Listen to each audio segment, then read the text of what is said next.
Okay, are we up? I'm sitting in a dark spot here, am I? Good morning, gang. I think I need to move that light. I think it's gradually wiggled. Maybe as the trucks go by or something, it wiggles, so I've got to get that light. Good morning, everybody. Usual suspects. How are we doing? It's slightly rainy. It's been raining during the night. It's okay right now. It's been raining during the night here in Tokyo. No surprises. You know what we're at today. Back on the normal work here. We'll be seeing a lot of this pine tree in the next few weeks. So, hello. Okay, what's up? What's the plan this morning? The plan is mostly this carving. We have nothing else specially to interrupt. We have a show and tell at the end. A good one, actually. I think I spent some time this morning digging out some stuff. I know. I have to apologize sometimes. The show and tell, I just sort of, oh my God, it's 5 minutes. What am I going to do? Grab something off the shelf. But this morning, based on something we saw the other day in the show and tell, those two little fan prints that arrived last week, we had a look at. They actually turned out to be a bit interesting. We have a lot of similar things in the collection, so I spent some time this morning digging out a few things that are related to that, and we'll have a look at those.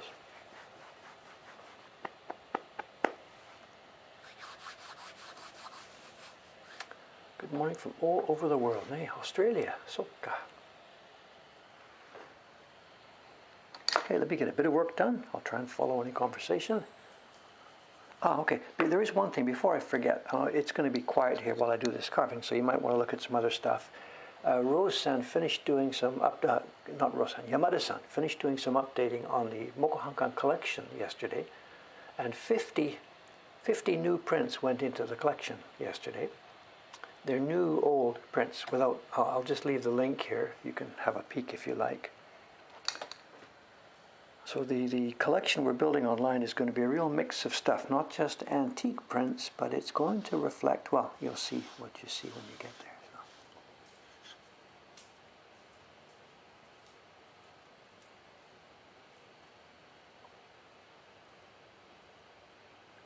So. We seem sharp enough to be able to go here. Let's see. I might have to sharpen maybe a little while, but it's okay right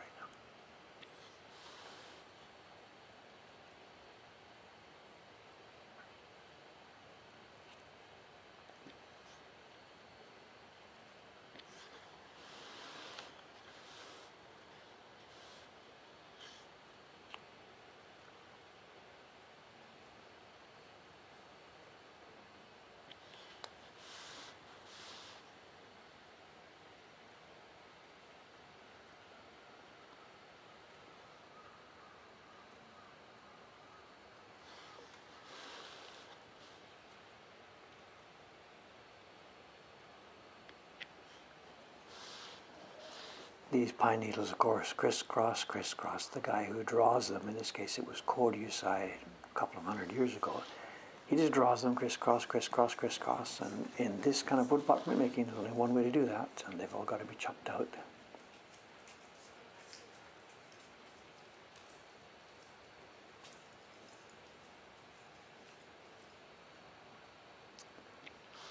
If it was etching, it's a different story. You just etch those lines in, but these ones, the wood has to be left behind. So.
Weather.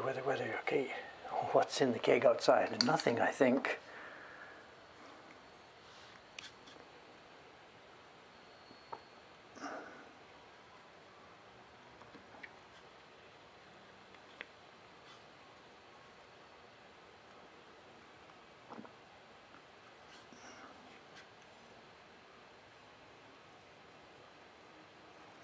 I don't think I have any specific street news or whatever to report. The construction on the crepe shop is moving along very, very slowly.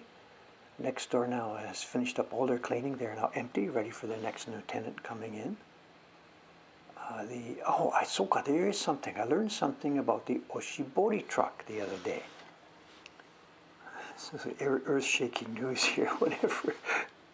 I mean, this is for long-time viewers, of course. The Oshibori delivery truck, who I guess may drop in any minute now. I didn't see them this morning yet. They came the other day. Maybe it was on stream or before the stream. I don't remember. But they came the other day. And as soon as they pull up, I get mine out. Is it the guy who turns the motor off or the guy who doesn't turn the motor off? And they came the other day and 2 kids jumped out of the truck. They turned the motor off. They did their stuff. I think it was just before the stream started, because I don't think we saw them last time, but I don't quote me on that. Then we did the stream, and then I moved on to other work here, and then it would have been about, I don't know, somewhere 9:35 or 9:40 or 9:50 or something, just not so long after we shut the stream down. I hear a familiar noise outside, and it's the Oshibori truck, or an Oshibori truck from the same company. And it's an older guy, and he jumps out and leaves the motor running. And this was maybe an hour or an hour and a half after the first delivery. And he went through a whole delivery routine. So this really sort of stunned me. It was like a deja vu moment. Wait, we saw this just a few minutes ago. So there must be overlapping routes here. Truck A, Truck B, Truck C, and actually working on the same territory. So I've been thinking all the time that here's the Oshibori truck, and it's not the case. It's one of a group of delivery trucks. So now, having said that, you know what we're waiting for, of course. I'm now waiting for the moment when one is here and the other guy pulls up behind them.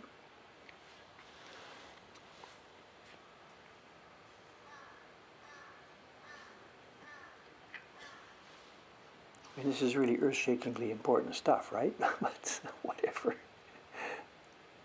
When you have a job like this that, it occupies your hands, but doesn't so much occupy your brain, then that's what you get into, Those years I lived in Ome before I came here in the shop, whatever, it was the radio. There was no internet, It was the early days of the internet, and before that, it was the radio. And I used to subscribe to a music service. There was a cable, people have cable TV. In Japan, there was a cable music service. It was called Yusen. In Japanese, musen is radio, the old word for radio. Musen. And this was Yusen, which is what they called an early cable company here in Japan. And they ran a wire to your house. So you got your music through the wire rather than through the radio.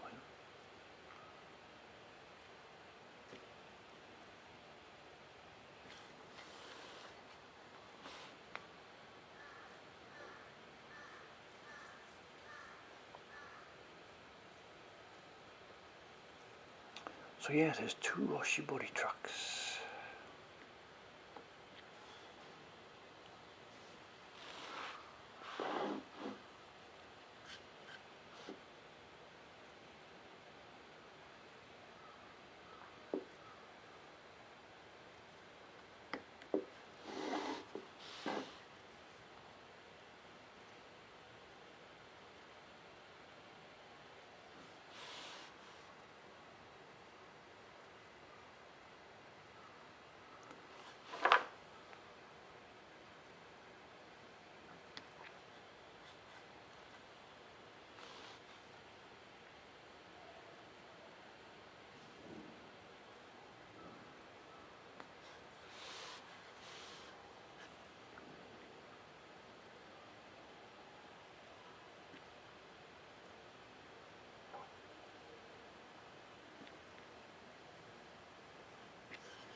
Is there a conversation I should be aware of here? Blah, blah, blah, blah, blah, blah. Where are we?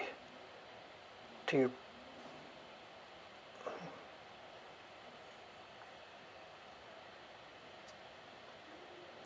I need a quote for my school project on you, so anything would be helpful. Thank you if you don't see this. I'm not quite sure what you're asking me here, but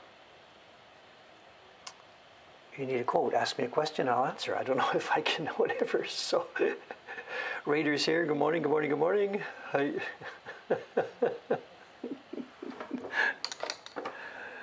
What kind of a stream is it going to be today?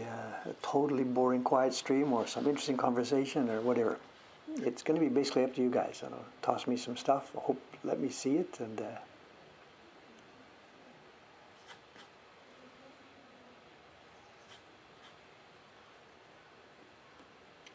I need a quote from you. I mean, I think I need a bit more help than that.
Pine needles, pine needles.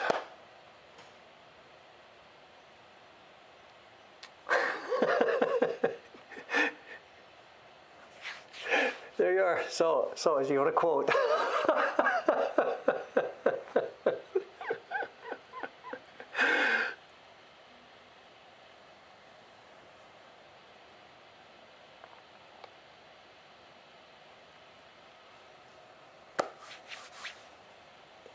I know someone's saying, what? You're following the line of the blade. Oh no, I've made a mistake, which he never has, of course. He has, of course. He has, of course. I know. Even in fact, during these pine needles here, you're probably going to see me maybe chop one off or something. I don't know. I know. We've talked about this many times. There's work that is really strict that you have to follow exactly as closely as you can, and then there's work that's a little more adaptable and free. You know. It's also a question of self-discipline. You know, this is a design by Koryusai. We've trimmed it, we've cropped it, we've taken a little bit of a part of it. We're really kind of free to adapt this in any way we want. So if I made a mistake here and really smashed up one of these leaves, I really don't think I'd be into trimming wood and fixing it and going back and spending an hour repairing the block. You know, we would just perhaps cut that leaf off and be done with it. You know. But there is other work that it's strict. You have to, you know, reproduce what you see on the wood. So, you know. But this one here, this is a bit of a light-hearted print. We're okay with this. You know, I'm going to try and do as well as I can to copy this. But I'm not going to be fanatical about this.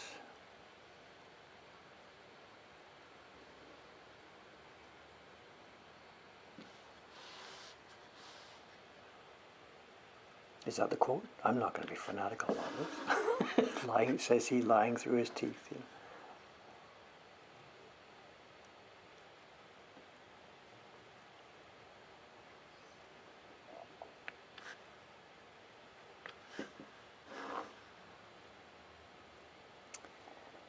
This is a nice dry piece of wood. You know, it would have been a really good piece of wood the first time around, 50, 60 years ago.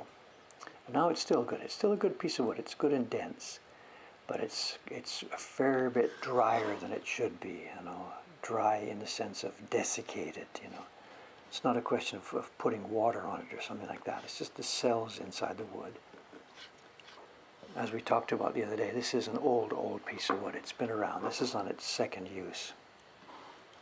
And it's pretty desiccated, which leaves it quite brittle. So I have to be a bit more careful with some of these.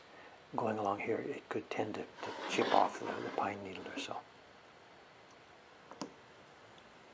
And once we get it up and running, once we start printing with it, we will use for the first few for the first few impressions and stuff. We will put some thick sumi on this sumi pigment that has lots of nikawa, lots of glue, and that glue will go down into the wood. The first few applications of water and glue, they go right down into the wood, and that'll help strengthen it, stiffen it up.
Over the past few days, there's been a guy on, or a person, somebody, whatever, on Yahoo Auction here, who has been putting some tools up over the past few days. He must have inherited or got a box or something full of tools from some kind of carver. And it's normally when we see this on the auctions here, it's almost always a box of tools from somebody who's been printmaking as a hobby. Because there's lots. It has been through the end of the 20th century. It was a huge hobby here in Japan. So lots of people took it up and did quite a lot of work with it. So you'd have these older guys with boxes and boxes and boxes of interesting tools. not professional craftsmen, but hobbyists. And over the past few days, a bunch of different auctions have come out from the same supplier, the same seller. And he obviously scored a ton of tools. And the funny thing is, they're all carving tools. There's no printing tools involved. And they're semi-pro. Some of them are almost professional use. And there's very few amateur type stuff mixed in. But they're not all traditional carving tools. So it's not like one of the old carvers, you know, the people that I knew or something. It's a really funny mix. It's a mix between an amateur and a professional. It's a hard thing to describe. Anyway, the tools have been coming out bit by bit by bit. And some of them have gone too expensive. You know. There's some high quality stuff in these boxes, and the price has gone up to match. And also, there's no point for me, you know, buying the same tools that I already have. So, but 2 nights ago, they put an auction up, and the person who's been separating the tools splits them by group, and he put a group of V gouges up, and then he put a group of I-ski, and then he put a group of this and a group of that. And 2 nights ago, he put up a group of this one, the actual main carving knife tool. And lo and behold, they were all sharpened for a left-handed use. I've never ever seen that here in Japan before. You know, a group of tools, really nice tools, for a lefty. And this is almost sort of enough to identify this person. Oh my God, who is this? You know. So anyway, it went too much. You know, I can't. You know, as I said, these days we're in a sort of a bit of a lockdown mode, and I can't really play around too much with money on the auctions. So I let it go. You know, tools I've already got anyway, so it's okay. But last night, another batch came up from the same person, and these were the wide clearing chisels. Chisels like this stuff. You won't see me using this today, but the wide clearing chisels like this. And some of them, they were like 6, 9, 12, you know, a whole bunch of different ones. And in the middle of those were 2 or 3 that I thought really, I would like to use those. That looks like really good steel. There was a maker's mark on it. So I tightened my belt a little bit last night, and I bid on that, and I won that. So we will have, next week sometime, the package will be arriving, and we'll have a look at a couple of what might be, I hope, really, really nice chisels.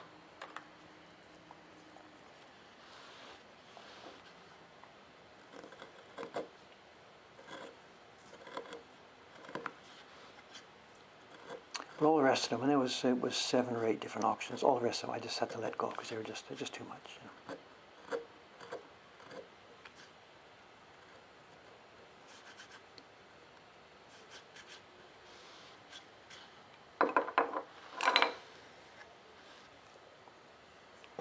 I should be checking more often. I guess I'm sorry, just leaving you guys alone. I should be checking more often.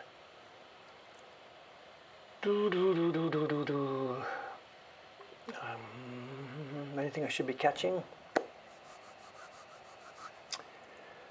So with the Hokusai drawings, the original drawings wouldn't survive because it would have been pasted to the block for the key block. This is true, but it's also, so I thought they wouldn't have pasted as original, but used a copy of some sort. This is actually what happened in most cases. None of this has really tightly documented, but we have bits and pieces left over, bits and pieces of stuff. And there was a book published by a guy called Jack Hillier some time ago. I forget the exact name. The Art of Hokusai in Book Illustration, or something like that. I've got a copy upstairs. It's a good, nice big book. Jack Hillier's gone now. He really knew a lot about the old books. Left his collection to the British Museum. Anyway, in that book that he published, and in the museum collection that is behind it, there are lots and lots and lots and lots and lots of different things like sketches and proof copies and block copies and hunched tracings and different parts of the process, not all from, how gozaimasu? Different parts of the process, but not all from the same book. You know, it's not A to B how this book was made, but it was bits and pieces of sketches and drawings from all different kinds of books. But the grand total of looking at all these things, it gives us a pretty good idea of how the process worked. I know, like the designer would, at the beginning of the process, they would be really, really rough sketches, just like Jed is just laying something out on paper to see how it works. And bit by bit, this sort of thing would be refined. Character A goes here, character B goes here, this and that. gradually getting a bit more complex and a bit more careful. None of this ready for the carver, but just simply at this point they're putting the image together. And we're speaking, say, for example, if this was going to be a book page, a book illustration. That light has really shifted. I'm sitting here in a deep shadow, I guess. I can't see, I'm sorry. Anyway, it doesn't matter, it's my face. And then at some point, these sketches and drawings, as I said, are getting more and more refined, And at some point, it's decided, okay, look, there it is. There's the layout for this book page. That's what we need to do. And then what seems to have happened is this. At that point, the designer, whether it's Hokusai or whatever, he gets those sketch things in, and he either redraws it at that size or traces over it with the good lines, the final lines that he thinks are okay. There's the kimono here, the hand, there's the building in the background. And because the work was really fine and delicate, at this point, he wouldn't draw all the delicate hairs one by one by one. You can't draw them as finely as they're carved. So for the hair, he'd put a gray wash and maybe 1, 2, 3 hairs to show the shape. And then here and there, here and there. If there was a kimono pattern on it, he'd put the kimono pattern just in one corner of the kimono, maybe draw a little circle bullet, but there's a sample pattern. And then that thing, which is the end of the line for the artist, that then goes to the publishing company. And there, a sheet of paper is laid on top of it. They get a ruler and draw the borders. And these are men working in the publishing company who now are really good at a brush. These were professional, like in the anime world, there's inkers, right? They take this thing and they ink over these lines. Exactly the same thing happened back in the old days. Hokusai's or whoever's design is on the table there, they lay over this thing, and now the block copy is traced over by this professional person. And that's the piece of paper that gets sent to the carver and pasted down onto the wood. So it's actually sort of not even Hokusai's final stage drawing is the one that gets destroyed. Now, the artist himself, it could be Hokusai, it could be whatever, he may sometimes have been the one that did this. But in most cases, no. This is a time-consuming part of the job that doesn't need the artistic skill. It's a craftsman's job. So the general consensus is this last block copy tracing was done by professional drawers, professional tracers inside the publishing houses, while the designers then got on with the next job of starting to design, doing something else that was their skill set. So this idea that all the original Hokusai drawings, etc., are destroyed because they were pasted onto the wood, it's true, and yet in another sense it's not true, because Hokusai stuff was on the table there, was traced.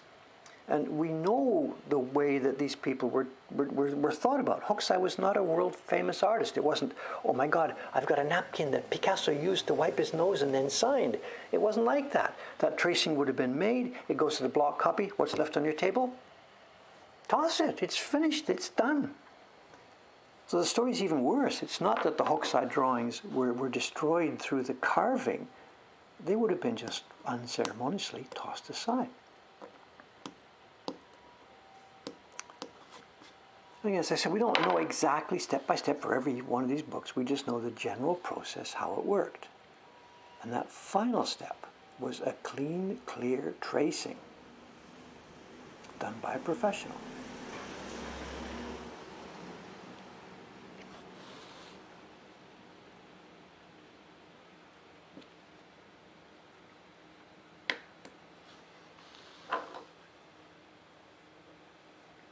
And the really, really interesting one, and I've looked at these now, and I have not yet made up my mind on this one. That set of drawings, the 103 drawings that surfaced again from the auction in Paris that the British Museum scooped up last month, whatever. It was in the newspaper reports all over the world. They are very careful drawings, but are they the final block copy, or are they the ones from Hokusai that now should be traced for the final block copy?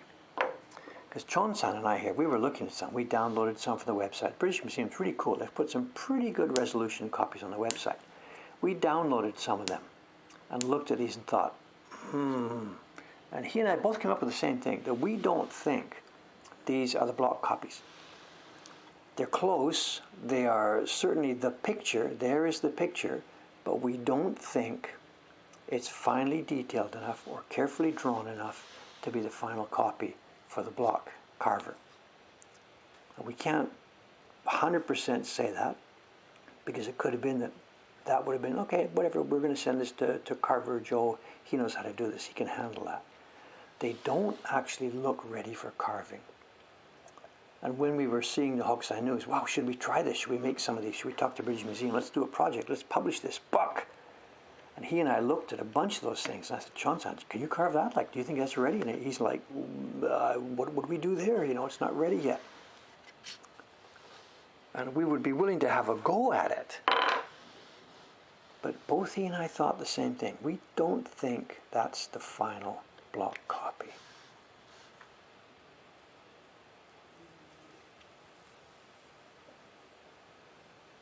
But we certainly could be wrong. We don't know. There's no, nobody knows.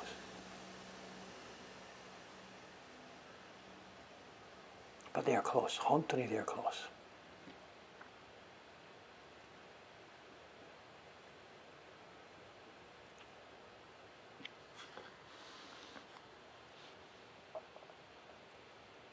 In the book I mentioned a few minutes ago, the one by Jack Hillier, there are some examples shown, and I think they would be in the British Museum, of absolutely stupendous, perfect block copies.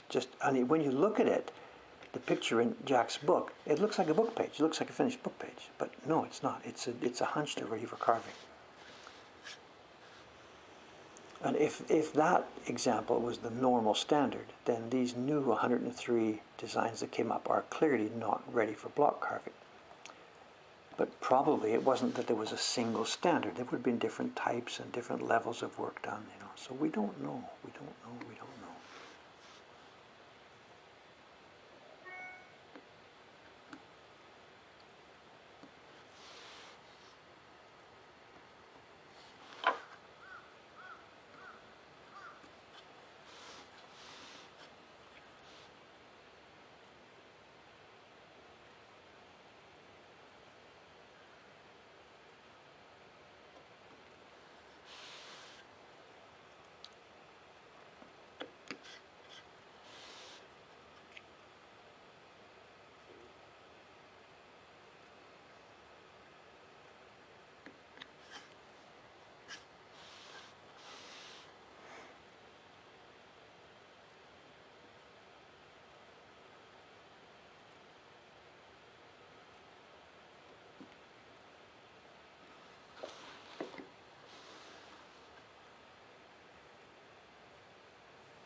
I can't catch all this. I'm sorry. Excuse me. Excuse me. Look at this. Too much.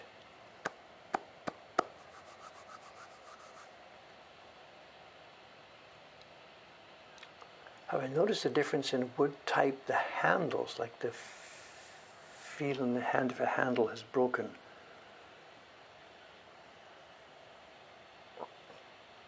I don't understand the question. I'm sorry. The feel of the handle.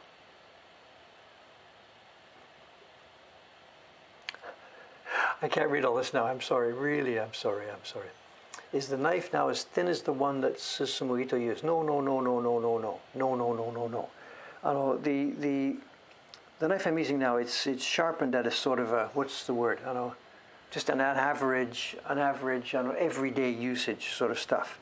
I'm doing work here that is not super delicate. It involves a lot of going around the corner here, click, click, click. The knife that we saw in those videos would be too delicate for this kind of work here. This is a rougher, more just a daily life knife.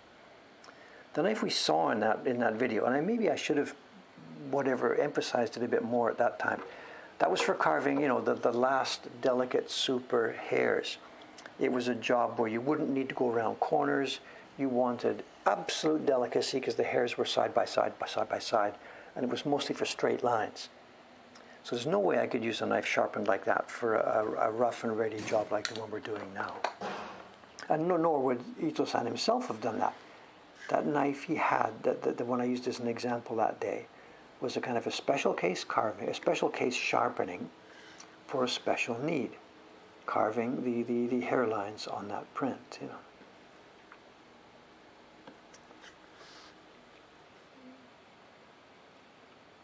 But yes, not today, but when I was doing the hairline carving, we saw on the stream here some months back, when I carved the hair on the octopus print. The knife I was using that day, it's the same knife, I would have sharpened it, that you would see it here. This bevel would be longer, because instead of a fairly obtuse angle there, it would be more of an acute angle. So.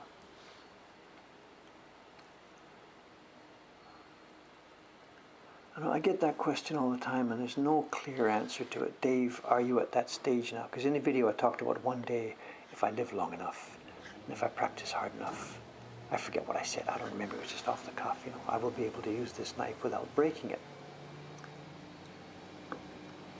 And am I there? Whatever, case by case, yes. When I carved that hair for the octopus, yes, I sharpened it a very delicate knife, and I cut delicate hairs for that woman's head. I'm not going to claim I am as good as Ito-san. It's different. We are totally different people in a different climate, in a different world. But can I do some delicate work? Yes, yes, yes, yes. We saw lots of it. That link, did I put the link in already? The link to those Surimono albums. In there is some stunningly, stunningly delicate work, Those albums were made in the years following my experiences at meeting Ito-san. So when I said in that video, am I ready for this? Can I try this? Those are the prints. In the last couple of series in that Surimono set, those are the prints.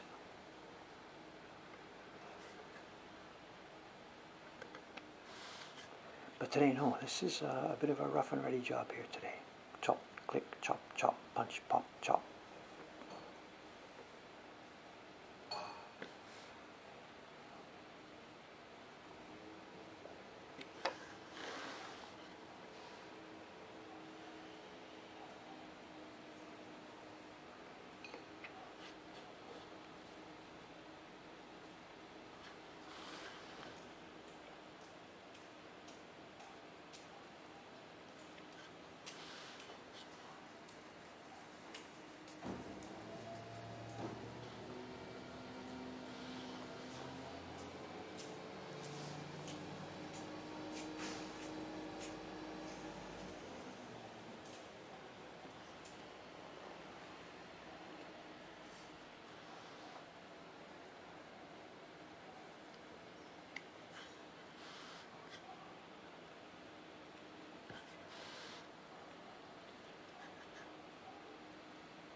Yesterday, Friday, was a busy, busy day for myself and Aoyama-san. It was kind of a decision day on a lot of things.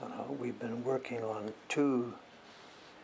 he and I have been working on two projects the last few weeks.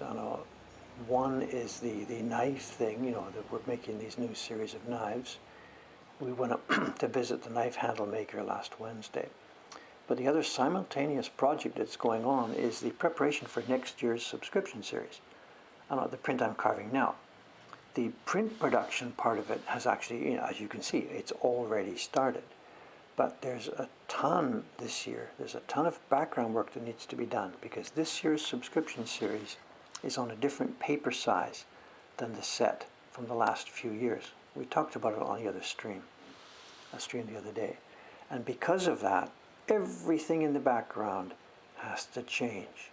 All the packaging is different. All the print files that we use to create the packaging, the storage shelves over in Ome, the box size, the Polonia box, the shipping cartons, everything everything. This was a really, really big decision that we had to make a few months ago about the paper size. You know, changing the paper size of something like this, our subscription series, the ramifications just echo through the whole business here. And it was a big, big decision. And when I was making it a few months back, almost all the staff said, Dave, don't do this. Please keep things the same size. We don't need the complication. Dave, think of all the new shelves we have to build and everything. And, you know, and I got it. I heard the feedback, but we have that overriding problem that the paper size we were using for the past few years is probably not going to be available. So if I postpone this and just let it go till next year or something, it's going to be much, much, much more difficult. So I had to tell them, sorry, we're going to bite the bullet. We're going to do it this year. We're going to change the paper size of the subscription sets. Anyway, so we did. That was an easy thing to say, but now, of course, all the work has to be done. All that background work. For example, Aoyama-san spent, I don't know how many hours on the phone yesterday with the guy who supplies the cardboard sheets that we use to fold and put our prints in before shipping them to protect this, you know. And we had worked out, based on what we knew from their work before, okay, we can do 197 millimeters, we can do this, we can do that, we can do this. And we're chatting with the guy yesterday, and he says, no, you can't do that. I'm like, what do you mean you can't do that? You told us the maximum paper size. He said, yeah, I told you the maximum paper size, but you've asked me to fold it across the grain, not with the grain. I can't do that. So we go back to square one, we lay it out again, and then we go back to him on the phone. He says, no, look, I told you I need 3 millimeters extra for the folding machine. Like, it's just going around and around and around and around and around. So what we thought was a suitable size for the print is easy enough for the print, but there's lots and lots of background things that are turning out not to be so easy, you know. And I know what's going to happen. We'll get the paper size, the sheet that it's folded inside, the cardboard, the mailing envelopes. We'll get the cardboard box to fit those in. We'll put them in the shelf upstairs in Ome, and it'll be 2 inches too tall for the roof or something like this, you know. It just never ends, you know. Anyway, we're in the middle of that, and it's a crap bunch of detail. It's no fun, but you got to get it right. Otherwise, you can't make an efficient business, you know. Then we're doing this, and there's 2 envelopes on his desk, and I saw these come in earlier in the week, and I didn't ask what they were because I didn't want to know. And yeah, there's an envelope from the Taito City Tax Office and an envelope from the Ome City Tax Office. I did my own personal taxes in Ome in the spring, and then just last month, in August, we did our first taxes here for the business. And both of those envelopes were the classic thing. We've received your tax forms, blah, blah, blah. Here's a request for more documentation. And both of them, the request for documentation went on and on and on and on and on. And we don't even really, at this point, we don't even know what to do. Some of the stuff they're asking for, we just don't have. Like, they're asking printed copies of invoices from all of our transactions for the first 6 months of this year. Printed copies of invoices, we don't have those. All of our transactions, all 31,000 transactions, whatever. This is just sort of a form letter. So we're going to go and visit them next week with my computer in hand and say, look, here is our bookkeeping. I don't have printed copies. It's all inside this little aluminum box.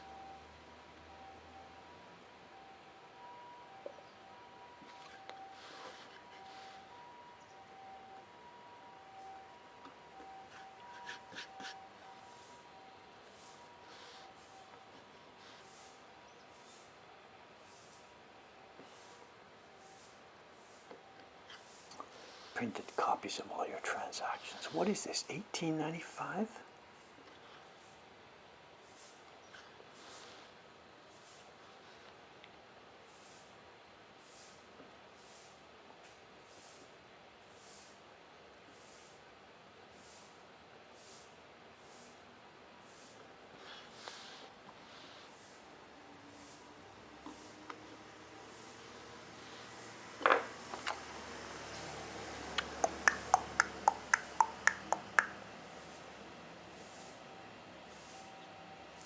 Is your big sizing brush big enough to fit the uncut sheets?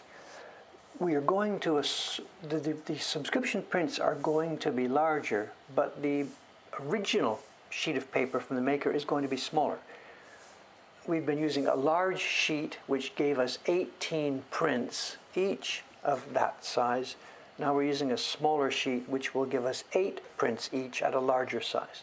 So the sizing actually is going to become a bit easier for me, the sizing, because we're shrinking your sheets. And this is the problem. Those large sheets that gave us 18 subscription prints have become too difficult for the papermaker to make. So when I said we're going larger, actually we're going smaller, but the way it cuts without waste means the physical print size will be a bit bigger.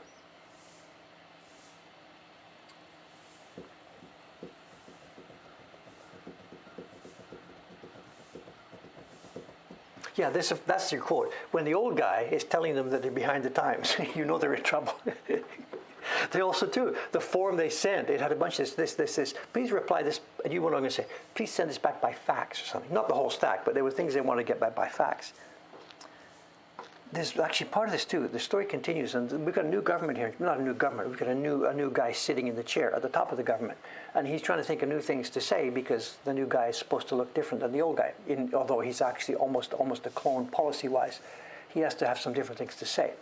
And one of the things, because he's been sort of the organizing man, he was the cabinet secretary before, who is much more involved. He was less involved in policy and more involved in how to get things done.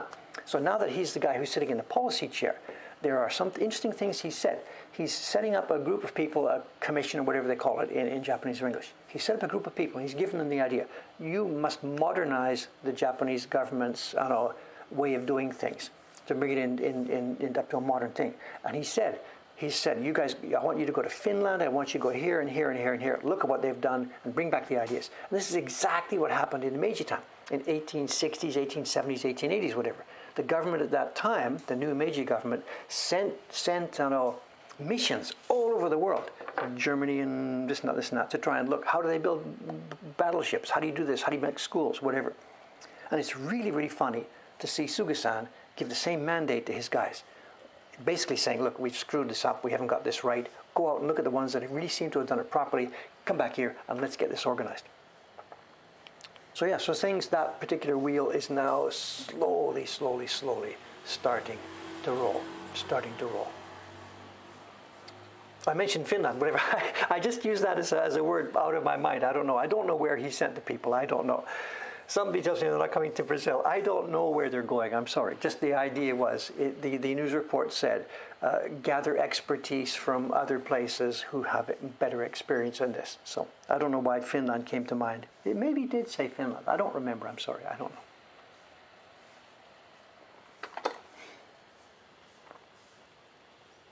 But there's another aspect to this. Japan is known for doing this, for chronically being... we'll do it later, postponing. It's not procrastination, it's that until there's a consensus, nothing gets done. And he has now, if he ends up staying and if he ends up having this power, he is forced to consensus saying this government will do this thing. And then, of course, everybody jumps in line and says, yes, sir, and they actually do this. So this could be the start of something very interesting here. It could, if his government survives, if he stays in it, and whatever, It could be the next guy who doesn't care about this. His wife owns a fax machine company or something, and whatever, I don't know.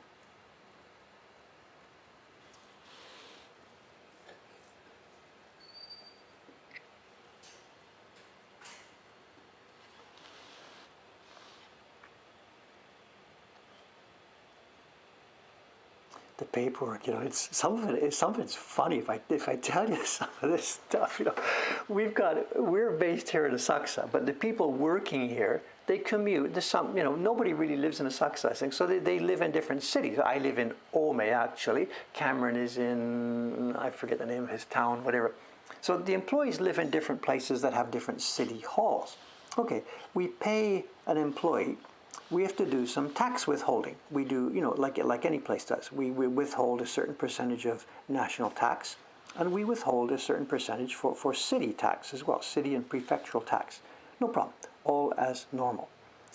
What we found out when we started doing this as a company, late last year and early this year is that for each employee, we have to make a report to their city hall about how much we were planning to withhold this month.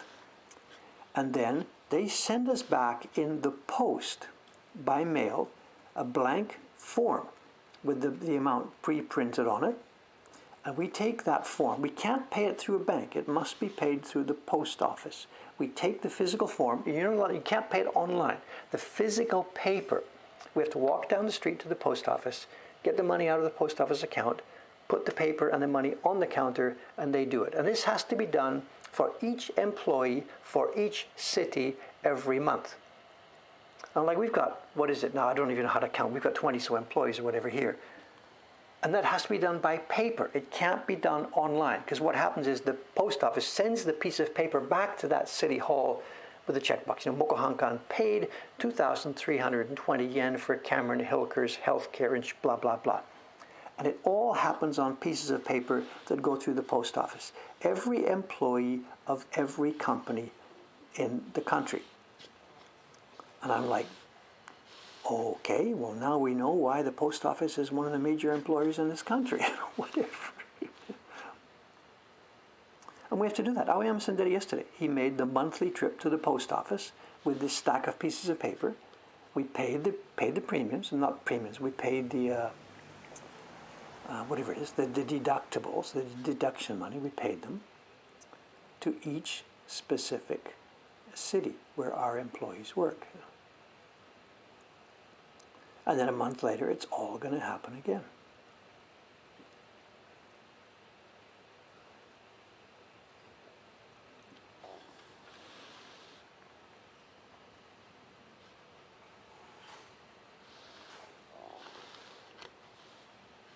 Which way round here? I'm going round.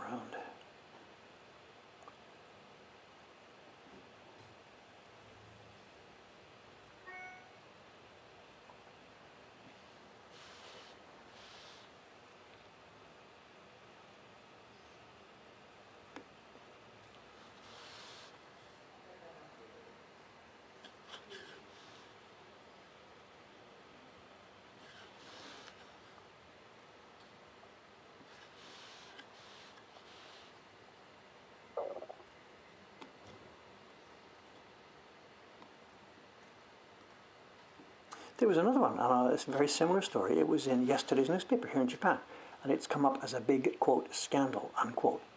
And this has nothing to do with the government and taxes. This is the way that shareholders' meetings have been held in Japan. You know, when a major company that's listed on the stock exchange, they have an annual shareholders meeting, and people that have shares are allowed to vote on different issues. And shareholders, of course, live all over the country. They live here and there. They don't all come to the actual meeting. They send in their proxy sheets. So the agenda for the meeting is sent by post to these people with a form. How do you vote on this? How do you vote on that? How do you vote on this? It's like an election, whatever. And the people send in their envelope with their votes marked, and the proxy votes are counted there at the shareholders' meetings. Now, common sense, there's obviously a deadline. The meeting is set for whatever, January 31st or something, whatever it is. So the things are sent out in advance, and they're all carefully marked. Now, this thing must be postmarked by January 27th in order to be your vote to be registered at the shareholders' meetings. Common sense, no problem. But it turns out there's been an intermediary company that's been handling this for major companies. Toyota doesn't do this kind of stuff by themselves. They contract with an intermediate company to do the handling of the mailing and receiving the shareholder proxy votes. Again, no problem. But what the current thing has come about because some particular shareholder had voted a certain way on a certain issue, and yet when he saw the report after the shareholders meeting, it turned out the vote on something had been marked as unanimous, but he knows he had voted against it. So for some reason, his vote didn't get handled, either through some connivery or skullduggery or it got lost in the mail or something, whatever. So he starts the process of figuring out what happened. This is some months ago. Anyway, finding out, the report came out yesterday, and it turns out that what's been happening is when a package is received, it was normally supposed to be, if received by this date, your vote will be counted. if postmarked after this date, it won't be. Common sense. What they had been doing was, because it was troublesome for them, letters that came in on the final day, postmarked exactly as they were supposed to be, postmarked, they put them aside and said, we don't have time to count these. It was the policy of that company to do this. And as it turns out, this guy, his vote must have come in just, postmarked properly, but it was one of the ones that they figured, well, this is too troublesome, it's at the last day anyway, we'll just set it aside. So that's how they discovered this problem. And it turns out that the policy in that company has been unchanged for 20 years. So for the past 20 years, every major company's shareholder meeting, the votes for it have been improperly counted. Because it was a policy of this company to say, yeah, whatever, who cares, it's the last day, it doesn't matter. And now they're jumping up and up. What do we do? All these votes for every major company, all the shareholders in these votes are they going to be declared invalid? Or is somebody going to say, I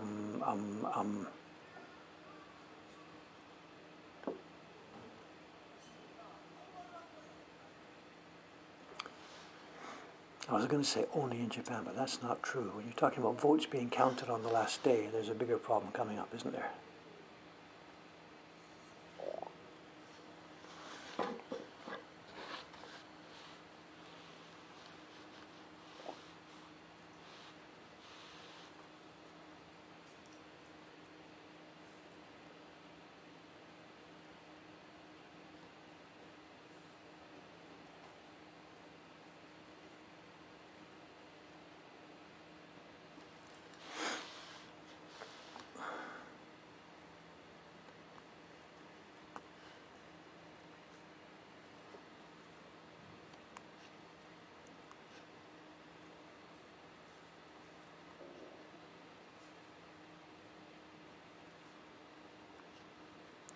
That's the way we've been doing it for 20 years.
Okay, I do believe that's that batch of pine needles.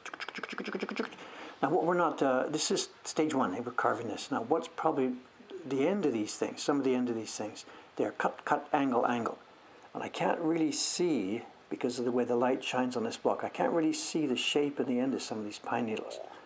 So I'm not going to muck around with this too much. We've cut the needles, they've got a good angle, a good shape. I don't quite know about the end, how the curve works on the end. I shouldn't muck around with it too much. I should wait until test printing, and then we'll see. Some of them might be too sharp, too angular.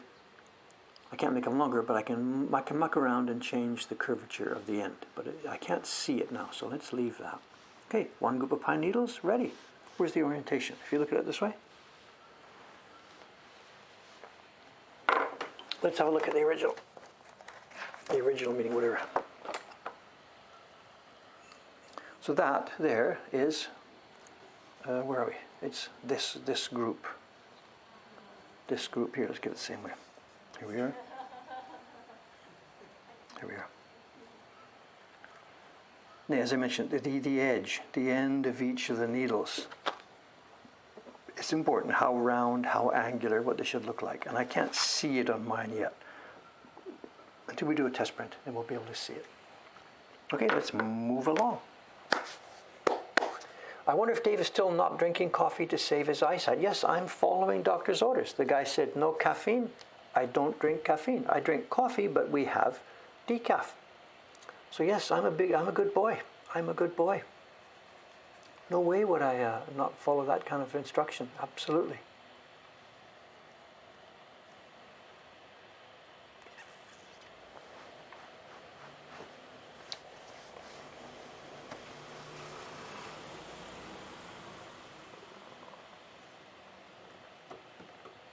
My grandfather was able to carve until he was 85, thanks to modern innovation. I'm on that. I'm a grandfather, 68 so far.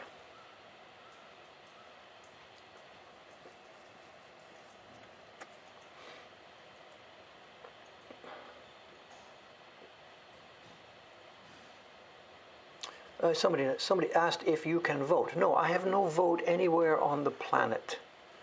Anywhere on the planet. I was born in Britain, but they don't let people vote who have been out for a certain length of time. And I've been out for 65 years or something. So no, I have no vote in Britain. Although if I moved back there, I would presumably be able to.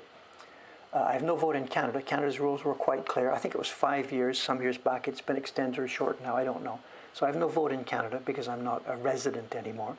I don't pay taxes in Canada either. Both those things. I don't vote in Canada, but I'm not demanded to pay taxes. America is a bit of a different situation.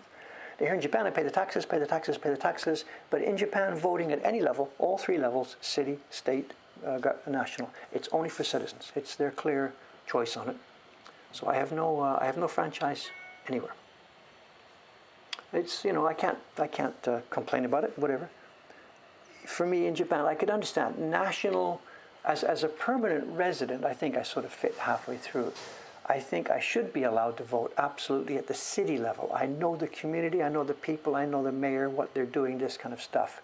As a resident for 35 years, you're intimately involved in the workings of your city, and I pay the taxes. So I really think even a non-citizen should be allowed to vote at the city level, state level, either way. And country level, I can get it. They could say, look, you want to vote, you want to be a Japanese citizen, put in the application if you want to. So I get that one. So I'm not upset that I can't vote. It makes life easier. I don't have to follow the political discussions. I don't have to decide which clown do I vote for. I don't know, whatever.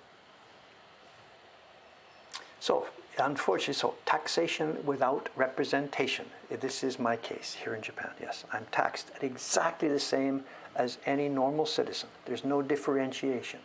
When you're a resident, your tax system works identical to those of residents. And the benefits too. I have health care and all that sort of stuff. But no representation. I'm not going to lose any sleep over it. How's our time? 9:06. Crap. An hour to carve a couple of pine needles. What am I doing? Dave, concentrate. So what should we do? It's too early for the show and tell. You carve a bit more. Carve a bit more. Okay, John's won't get the retirement pension. Yes and no. John says the pension that he's been paying into all this time. That's actually not quite true. The story is a bit mixed. And when I came here, we didn't know how long we were going to be staying, so we signed up for the healthcare thing, paid the premiums, and got the healthcare. I passed on the pension. At the time, we weren't really thinking this would be our permanent home, and pension payments aren't refundable. So I passed on the pension voluntarily. I knew not paying in wouldn't get anything back. The years added up. So all these years I've been here, up until this year, I have never paid pension premiums and don't expect to get anything back. No argument about that. The current problem, the one that John's referring to actually, he knows half the story, is when we became a company last November.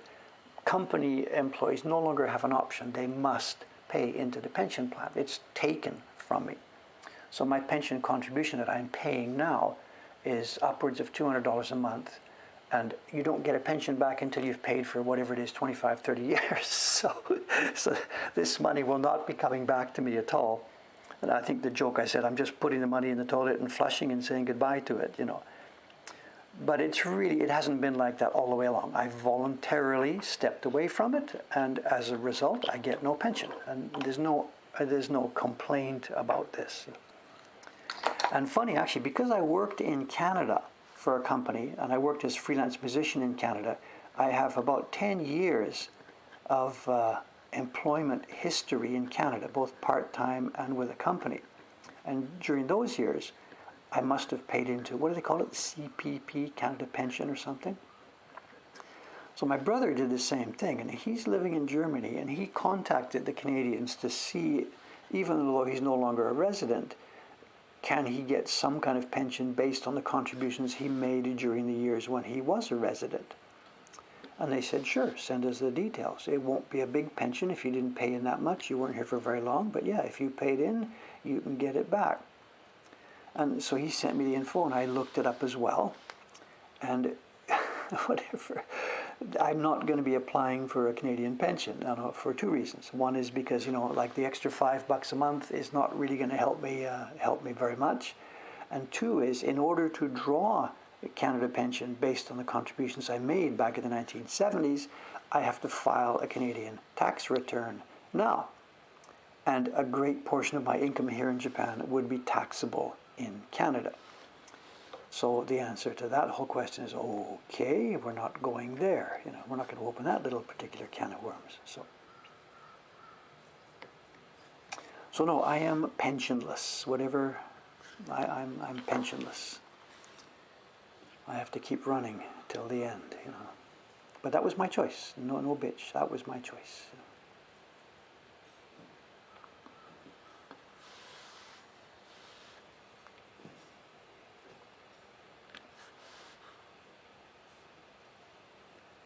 The healthcare thing, we of course did sign up for. That's not an option. We did sign up for that. And the funny joke on that, of course, is that for the first 30 years here in Japan, I paid the insurance, paid the premiums, and I never used it at all. Get my teeth cleaned once in a while and stuff like that. But now that I'm 68, the shoe is very soon going to be on the other foot. And I'm sure I will be making many claims against the healthcare system in the years left.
Pensions name.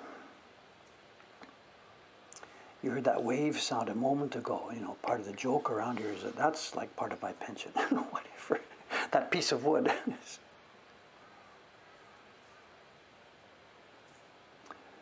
Can a piece of wood be a pension?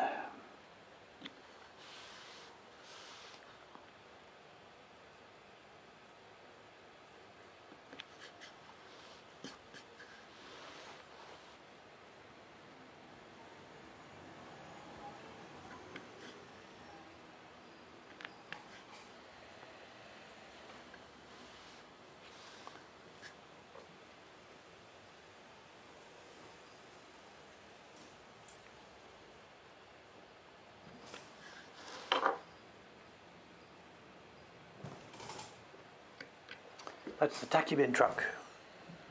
The delivery. What's he bringing today? I think there's a package from Ome coming with some prints, some inventory prints. Here he is. Hi, ohayou gozaimasu. Domo. Hi. It's prints from Kubota-san. Soka. It's prints from one of our outside printers, Kubota-san. I was expecting the package today, and there it is. What is he sending us? He's sending us, I forget what it is. It's one of the subscription prints. He's been working on back number subscription prints.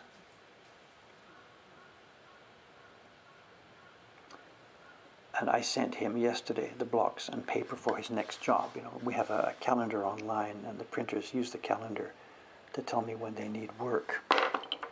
And a few days ago, he put his name on it for today. So I had to do sizing and block preparation and stuff. I sent it to him yesterday.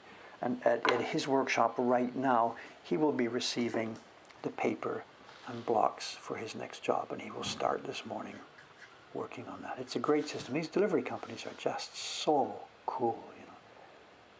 I sent that stuff last night, quite late actually, about 5 o'clock. But I absolutely know it will be at his on his bench this morning. So.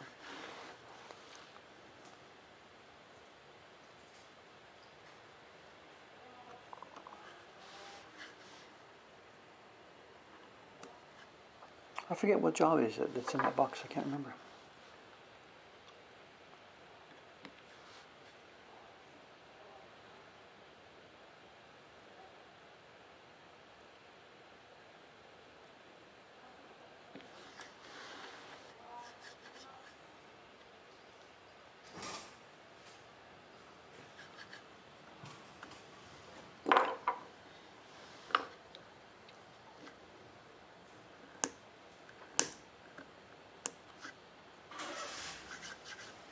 How's our time? We must be getting there, to show. What time is it? 9:14:46. That's close enough to 9:15. Let's do this. Let's show some prints.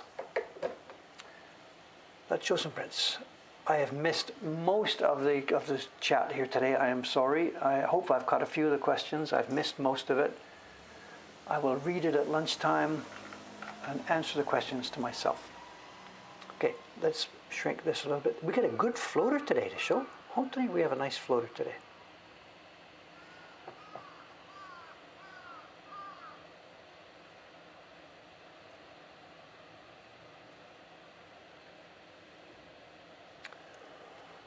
Okay. You have a fine head of hair, Dave, but you can't see that part. Okay. I'll read the chat later, but I can't answer later, so what can I say? You get bored after an hour of pine needles, then this is not the job for you, if that's the case. I know doing delicate craft work of whatever kind involves a huge amount of repetition. If you're a potter, you make your cup, you make another cup. If you're a furniture maker, you make a chair, you got to make another chair, it's got to match. You have to enjoy the work as work. It's the process. It's not just saying, there's the finished print, I like the finished print. You've got to enjoy the process of it. It's peaceful, quiet work. Pine needles are pine needles, but the brain doesn't stop. Okay. Does the Ukiyo Association still have reunions? The Craftsmen's Association still runs. I haven't been to a meeting for about 5 years, so I really am not so much a part of it anymore. Okay, I got a problem here. I know the folder for the prints today is too big, so I'll leave the folder here, and I will pull out prints one at a time. You saw the other day, right? We had these, right? These came in the other day. We saw 2 fan prints that were based on images of Hokusai prints. And they were quick and dirty work, but they were very nicely made. We compared the with my original. Anyway, so thinking about fan prints, I went upstairs, I grabbed the folder where they come from, and I'm going to pick another couple. And these are not Hokusai Great Wave, whatever. These are Hiroshige Tokaido fan prints, and these are a different story. These are very, very, very nicely made. This is the first step. We've got some other stuff to show here too. But first, let's have a look at these 2 prints. These are fan prints now. So you can see what's happening. Of course, they're made on washi. You can see the barren marks. Look at this. You can see the barren striations from the way they're made. This is thick paper. Oh, of course, the microphone. Sorry. Yeah. Okay. If I'm going to do that again, stupid Dave. I didn't realize that. I was rubbing against the microphone. Sorry about that. Professional audio at work. Okay, there's the mic. The mic is now in front of me. I can not do anything. Sorry about that. Go man. Now these fan prints are a different level of work. These are nicely carved and nicely printed. And these would have been a more expensive item for sure. Now fan prints came in everything, like from 10 yen to 50 yen to 200 yen to whatever. Here's the scale here. Where's my scale? There's a finger here. Look at the scale of this stuff. And this is a toss-away fan print that most people would have used, chup, and then throw it away.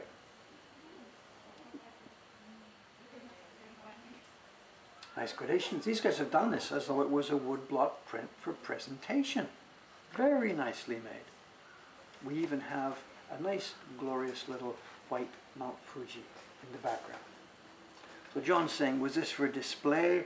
Your guess is as good as mine. I know the fact that these were left behind and not used, obviously they weren't glued onto a fan. They've also been trimmed much more carefully. The registration mark has been trimmed off. So the intent was maybe for keeping them rather than fanning them. Who knows?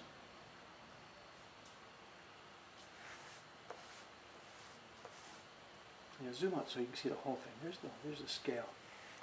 And I'm curious now, these are two from the Tokaido series, but these are not in any way the most famous images from the Tokaido at all.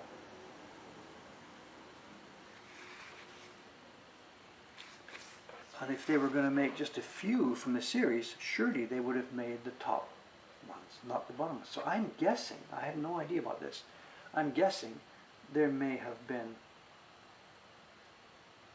a full set made. Wouldn't that be cool? A full set of Tokaido prints like this in fan shape.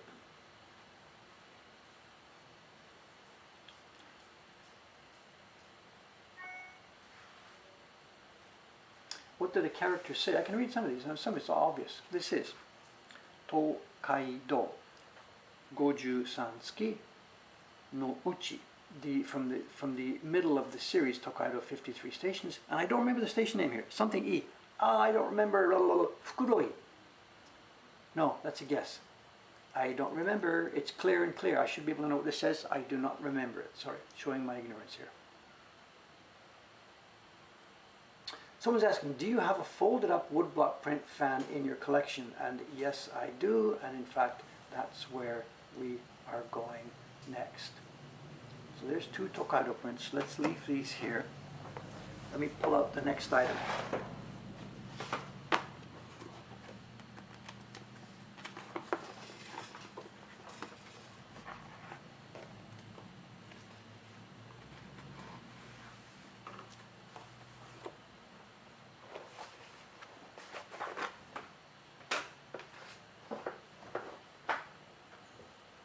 We have here, and I may have talked about this on the show and tell some time ago, I don't know, 2 or 3 years ago, I had a chance to buy a box of junk, quote. It's your classic box of junk. You look inside it, you're not allowed to look down at the bottom and see all kinds of stuff that's in it. You can just see, there's the box, you can see a few things inside, you get the idea what's inside. Do you want it or not? This was at the Koshokai, the dealer auctions. I took a flyer on it. It was kind of inexpensive. I took a flyer on it and bought it. And it turned out to be a box, and it's about whatever, show by yo deep this, with maybe a couple of hundred things inside it. And it was a box of partially finished prints and whatever from a fan workshop, a place that made these fans.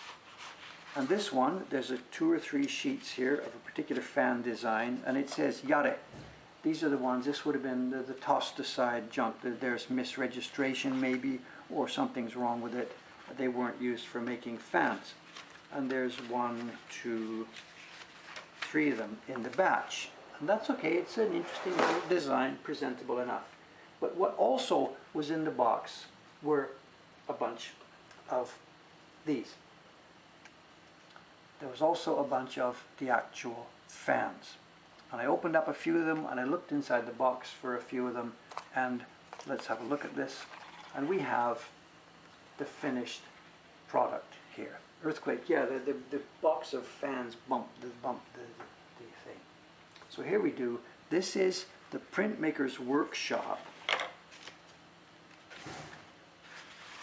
It's got this word here. It says yare, which means junk. It's no good. It's a missed one.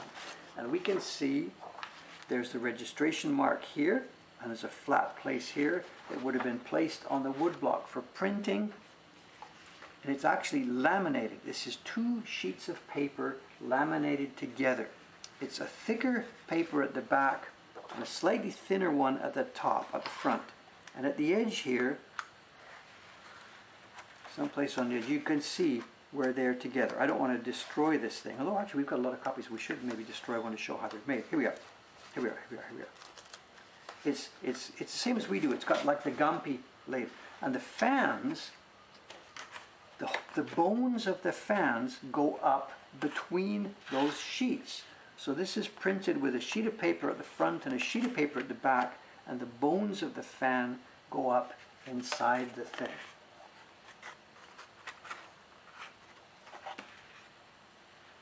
So there's the partial print. There's the print finished by itself, ready for mounting.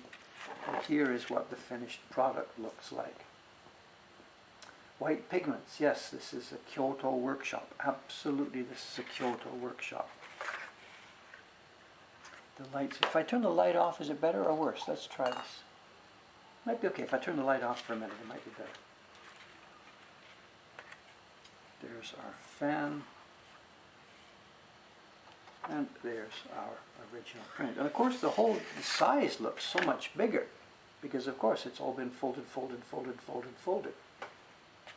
I've got no idea how this part of it was done. There's probably YouTube videos about this, you know. They would have bought the bamboo part from a separate workshop. A separate workshop would make the bamboo part clearly. The printmaking workshop does these parts, and then the fan company would put the two together. You're supposed to do this in one hand, but I don't have that kind of skill. Sure. And this too is very nicely made. This is really a high quality little piece of bamboo. Now, it gets a little bit better than this. There was more stuff. Let me put the light back on. There was more stuff inside that box. There were a few dozen fans. There were hundreds and hundreds and hundreds of sheets from fans.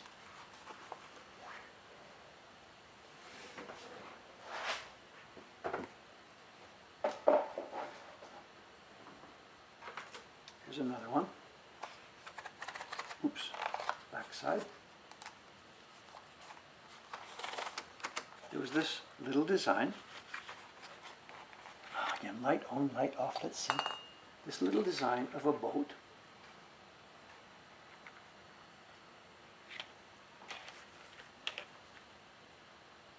Okay, you got that? Let's leave that on the table for a minute while I unwrap this. And inside the box were also a bunch of random pieces of wood blocks.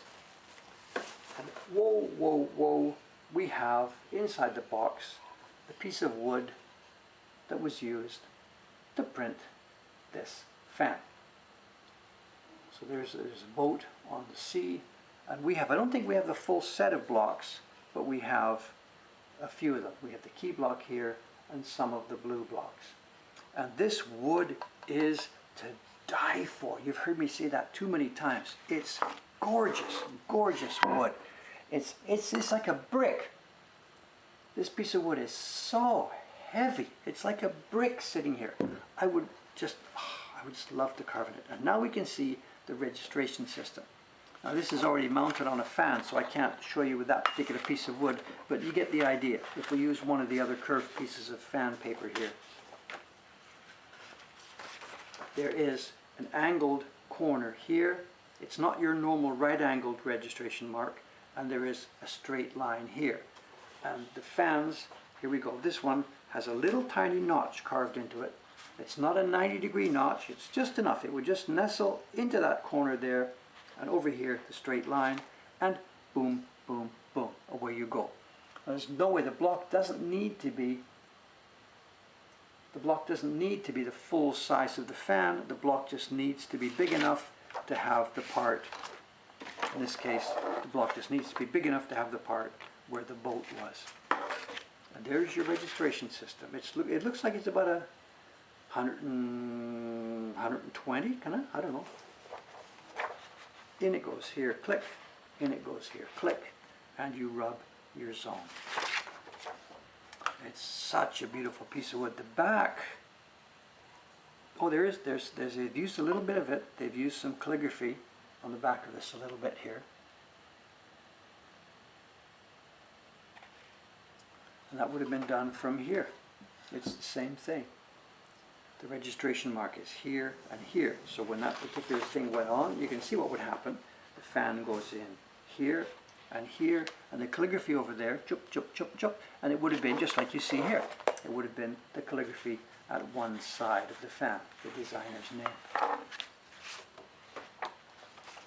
And a fan workshop must have had just hundreds of these. You use a little bit of this for this one. You could have used the space over here for something else. Should Dave use this now? I don't know. It's beautiful, beautiful wood, but I don't want to spoil this. I don't want to spoil this. Of course I don't. Gorgeous piece of wood.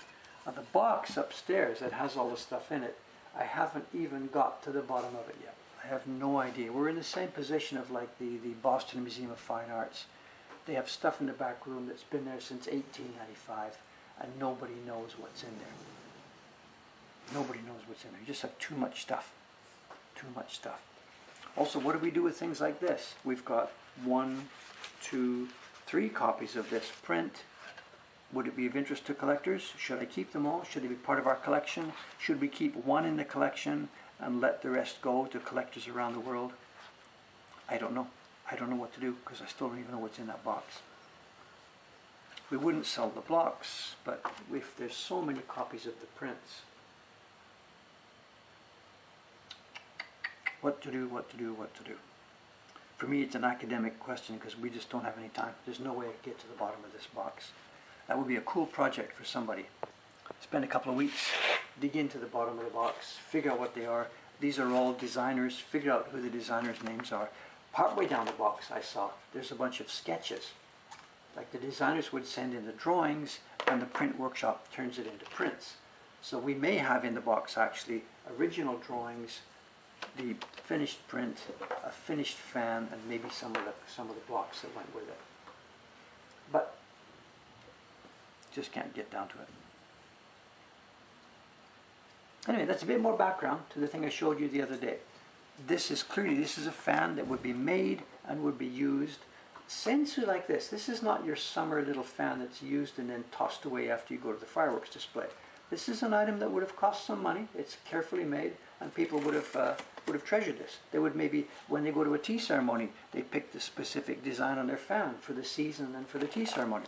So these were nice objects. This was not all actual total junk.